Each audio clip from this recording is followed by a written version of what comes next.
छोटे भाई की दीक्षा हो गई। शैलेश में से वो बन गए विनीत सागर जी महाराज, गुरुदेव हमारे हर्षाकर सुरेश्वर जी महाराज, और उनका शिष्यत्व शैलेश ने स्वीकार कर लिया। अब मेरे से रहा नहीं गया कि नहीं, छोटे की दीक्षा तो मेरी क्यों नहीं। मम्मी को बोला, मम्मी कुछ भी करो, मुझे दीक्षा लेनी है। और मेरी दीक्षा की तीव्र भाव देखकर और मम्मी ने और गुरुदेव हर्षाकर महाराज जी ने पूरा प्लानिंग किया कैसे करके दीक्षा देनी है। पिताजी तो मना कर रहे हैं, और उस वक्त एक आत्मा के कल्याण के लिए, आत्मा के हित के लिए, और मेरे माताजी ने और गुरुदेव ने मिलकर कात्रज में 26 मई का मुहूर्त नक्की किया। लेकिन किसी को नहीं बताना है, ये एक छुपी दीक्षा करनी पड़ेगी, क्योंकि पिताजी मना कर रहे हैं और दीक्षा लेनी है तो कैसे ले। और 25 मई को रात को मेरे भाई के साथ, मम्मी के साथ, पापा के साथ सब फोटो वगैरह निकाले। पापा ने पूछा कि अभी फोटो क्यों? पापा वो रोल बड़ा है ना, उस समय वो रोल थे भाई, वो रोल बड़ा है थोड़ा सा, तो अभी पूरा कर लेते हैं। किसी को नहीं मालूम घर में मम्मी के सिवाय कि मेरी दीक्षा कल होने वाली है। और 26 तारीख को सुबह जल्दी 4 बजे मम्मी ने मुझे उठाया, मुझे नवस्मरण सुनाया, प्रतिक्रमण करवाया, और मुझे गोडी जी मंदिर के अंदर सात्र पूजा के लिए भेज दिया। मैं जल्दी जल्दी बहुत उत्साहित था मैं कि आज तो मेरी दीक्षा होने वाली है। लेकिन अगर किसी को पता चल गई तो मेरी दीक्षा कैंसिल भी हो सकती है। दादा को, गोडी जी मंदिर में चिंतामणि दादा को, आदिशक्ति भगवान को, सबको बहुत प्रार्थना की मैंने। वो स्वर्ण मंदिर के दादा को प्रार्थना की, दादा मेरी दीक्षा हो जानी चाहिए, कोई विघ्न ना आ जाए। मैं तुरंत घर पे गया। घर पे जाने के बाद मैंने मम्मी को कहा, मम्मी अब मैं क्या करूं आगे? मम्मी ने कहा कि वर्षीदान तो अब कैसे मैं तुझे दिलाऊं? वर्षीदान देना जरूरी है बेटा, तो एक काम कर, ये थैली है, इस थैली के अंदर चावल है, पैसे है, बादाम है, आज तुझे अकेले को वर्षीदान करना पड़ेगा। और आज बस ये मेरा आखिरी मिलन है। उस जमाने में तो मोबाइल भी नहीं थे, लैंडलाइन से बातें होती थी। 30 साल पहले की ये घटना है, 1991 की घटना है। और फिर उस समय मम्मी ने मुझे एक आखिरी मुझे एक आशीर्वाद दिए, मुझे आलिंगन किया, मुझे आशीर्वाद दे कि जा बेटा जा, इस शासन की रक्षा के लिए मैं मेरे कलेजे के टुकड़े को मैं शासन को अर्पण करने जा रही हूं। जा बेटा, और तू शासन की प्रभावना करा, शासन की रक्षा करना, शुद्ध चारित्र का परिपालन करना। और वो माँ का आशीर्वाद अंतिम मेरे सिर पे आज भी मुझे स्पर्श, वो माँ के आशीर्वाद आज भी मेरे रोंगटे खड़े कर देती है। वो मेरी माँ नहीं थी, वो मेरी भगवान है। वो माँ मेरी भगवान है, वो जीते जाती भगवान है। वो मेरे पिताजी सच में मेरे भगवान हैं। और मैं घर से, मम्मी ने मुझे विजय तिलक किया, विदाई तिलक किया। और पापा पेपर पढ़ रहे थे सुबह सुबह। पापा का कहाँ जा रहा है? पापा आचार्य पंडित जी चंद्रशेखर विजय जी महाराज अभी आदिनाथ सोसाइटी पधारे हैं ना, तो उनका प्रवचन, फिर जगह नहीं मिलती है तो उनका प्रवचन सुनने के लिए जाना है, तो मैं जाऊं? पापा ने कहा ठीक है, मेरी जगह भी पकड़ के रखना, फिर जगह नहीं मिलती है। और मैं वहां से छूट गया और मैं सीधा, मम्मी ने कहा था कि वहां कोई हजाम नहीं आएगा, तुझे खुद को यहाँ पर हजामत करके जाना पड़ेगा। और मैं खुद यहाँ पर एक दुकान पे, ये फुलवाला चौक में अम्बा माता का जो मंदिर है उसके बगल में एक वहां पर कटिंग की सैलून थी।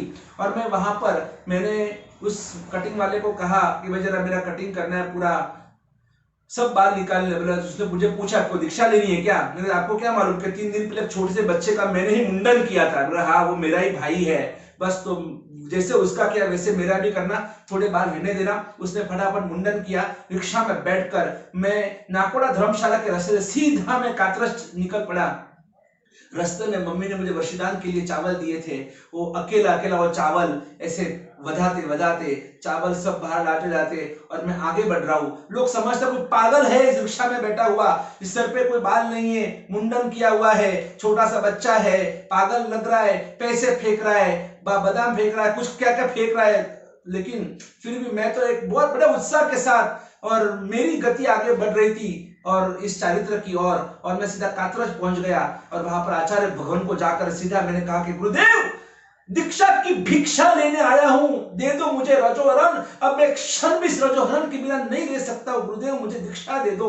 और उस समय तुरंत मुझे वहां पर हमारे जूनियर मैनेजर थे, हमारे दीपक भाई करके, और उनके रूम में मुझे भेजा। वहीं पर मैंने अकेले नहीं स्नान किया। और वहां से, ऐसे तो दीक्षा में क्या क्या होता है सबको पता है, कितने परिजन होते हैं, माँ बाप होते हैं, भाई बहन होते हैं, सब कितना उत्साह होता है। लेकिन यहाँ तो मैं बस, मेरे मम्मी का दिल मुझसे जुड़ा हुआ था, किसी को नहीं मालूम, ना मेरे भाई को मालूम, ना मेरे पिताजी को मालूम, ना और किसी को मालूम। बस वो माताजी का आशीर्वाद मेरे साथ था। और मैं वहां पर स्नान किया, गुरुदेव के पास आया। गुरुदेव ने सोचा अगर घर में पता चलेगा और कि इसको हम दीक्षा दे रहे हैं तो दीक्षा की विधि रोक सकते हैं, इससे अच्छा काम करते हैं। ऐसे तो आधी दीक्षा ऐसे होता है कि पहले संसारी वस्त्र में विधि कराई जाती है और उसके बाद स्नान के बाद फिर साधु जीवन के वस्त्र पहनाए जाते हैं। लेकिन मुझे तो सबसे पहले साधु वस्त्र पहनाए गए ताकि किसी को ऐसा ना लगे कि इसकी दीक्षा बाकी है, कोई अचानक भी आ जाए। तो पहले मैंने वस्त्र पहन लिए और फिर मुझे पूरी विधि, उस समय भाटा हॉल के अंदर भगवान महावीर स्वामी जी की प्रतिमा वहां पर थी। तब तो मंदिर का काम शुरू था, कातराज के मंदिरों का काम, और वहीं पर मेरी दीक्षा हुई। और आज देखते देखते मैं इतना आनंदित हूं, जो आनंद देवलोक के देव को भी नहीं है, इंद्र महाराजा को भी नहीं है। वो खुशी, वो आनंद, वो प्रसन्नता आज इस चारित्र को पाकर, रजोहरण को पाकर, पंच महाव्रत को पाकर आज वो खुशी मुझे है। आज देखते देखते देखते 29 साल पूरे हुए और 30वें साल में आज मेरे चारित्र जीवन का प्रवेश है। मैं पूरे सकल संघ से आशीर्वाद चाहता हूं, आप मुझे वो आशीर्वाद दो, वो शक्ति दो, वो सत्व दो कि मैं पंच महाव्रत का अनुशुद्ध रूप से पालन करूं। नहीं, जो भगवान ने कहा ऐसा कोई भी व्रत मेरे में नहीं है, कोई भी व्रत में इतना अनिश्चित रूप से पालन नहीं कर रहा हूं, ये मेरी क्षति है। लेकिन मेरा साध्य निश्चित रूप से है कि मुझे शासन की, शत्रुंजय की, मुझे इस पूरे सकल संघ की, शासन की सेवा करनी है, रक्षा करनी है, भक्ति करनी है। और वही आशीर्वाद मैं आपसे मांग रहा हूं कि मेरा चारित्र अनिशुद्ध बने और भगवान मुझे ऐसी शक्ति दे कि मेरे द्वारा अनेकों का जीवन उद्धार हो और अनेक जीव प्रतिबोधित हो, जिन शासन के रागी और रसिया बन जाए। यही मेरे आप सभी को अंतर के आशीर्वाद की कामना चाहता हूं। आप मुझे मंगल आशीर्वाद दीजिए, आप मुझे सच्चा साधु बनने के लिए आप मुझे हमेशा प्रेरणा देते रहना।